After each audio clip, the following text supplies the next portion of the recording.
This is part 1 of a video to show you how to convert your Battle for Skull Pass Night Goblins into Hobgoblins for use in your Chaos Dwarf armies. This is what they look like after they've been green stuffed and then painted. I want to thank everyone who gave me such positive feedback on my first set of videos for Chaos Dwarfs that show you how to change your Battle for Skull Pass Dwarf Warriors into Chaos Dwarf Warriors. This is the finished unit of 25. And it's looking pretty good. I even magnetized them so they won't fall around. But this video is for Hobgoblins, so let's get to that. So you got your standard Hobgoblin. This is the one that comes free with your White Dwarf magazine, or you can get it pretty much free as a giveaway at any Games Workshop retail store for painting. So what I like to do is I chop them all up and I extend his limbs, give him some feet, and make him generally just more like this Hobgoblin here. If you saw the past videos, we also used the axe from the dwarf because we used the Marauder axe, and we didn't actually have to use this one.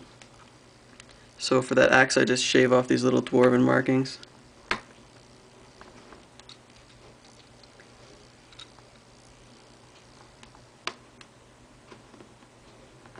And that's ready to go. We can use that later.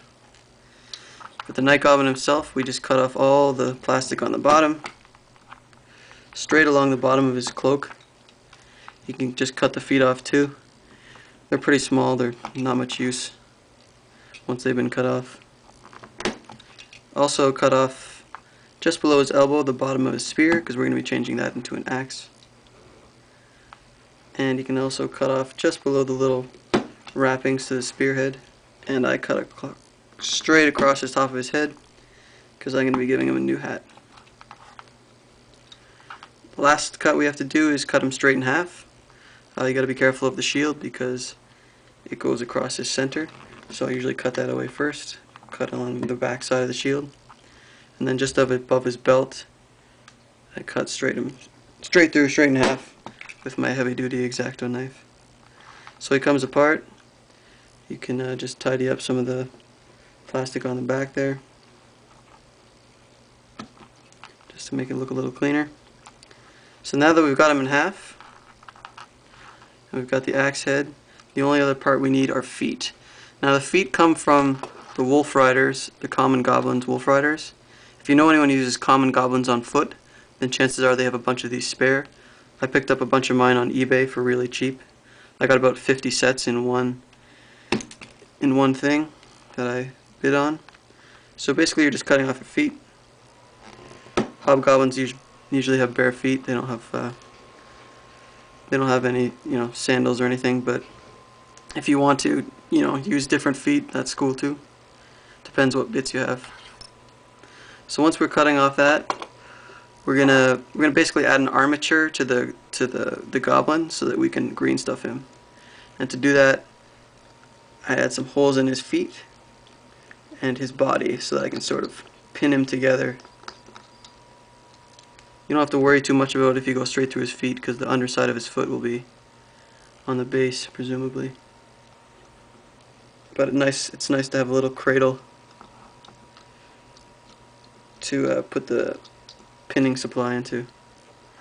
So on the bottom of his skirt then, his feet will be joined to here, and that's where we'll put the legs. So I usually put them on the sides of the skirt.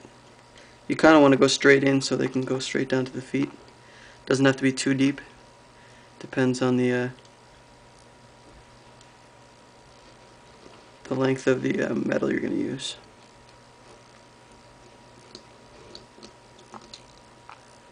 Okay, so I've got that. Once we've put holes in that guy, put holes in the top side too, because this is where we're going to be adding a pot belly. We're going to connect this hole to the torso. Plastic's really nice and easy to drill through, so you want to match up that hole with this one here. If you do them both in the center, that's a pretty good match.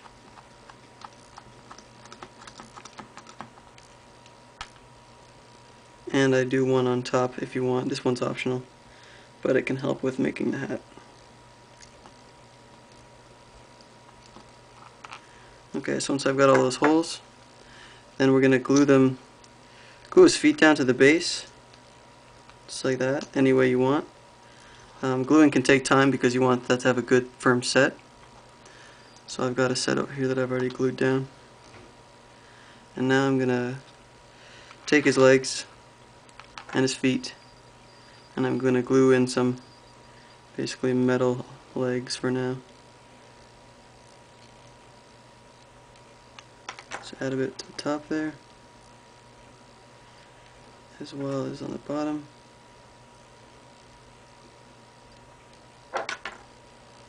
Any old super glue will do.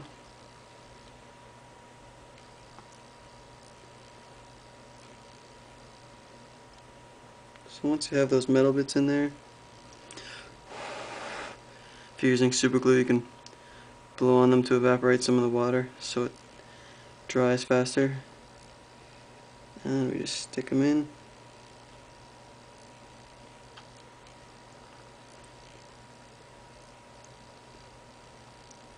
So you may have to bend it a little bit to get it into the place you want, but as you can see, he's already shaping up pretty good. Now I'm just going to test quickly the hole size for this before I glue it down. Oopsie.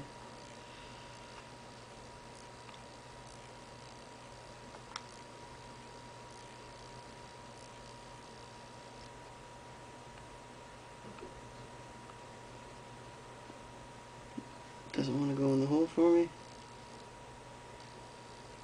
So that's a pretty decent size. You can tell it's not quite glued yet because it was falling forward. Usually you can do a bunch of these guys in a row. That way you don't have to worry about drying time. So we're just going to stick one in there.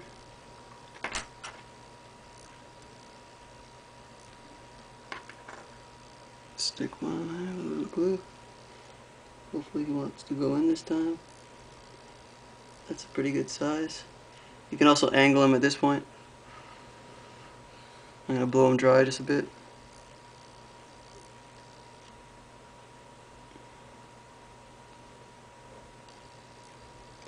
And if you want, you could even prop him up against something else to let him glue.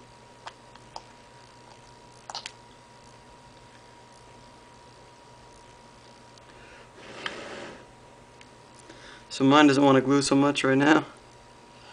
He wants to just slump over, which is alright. Hobgoblins have a pretty bad posture. They've got a really big back hump. So this last one is going to be the guide for my hood.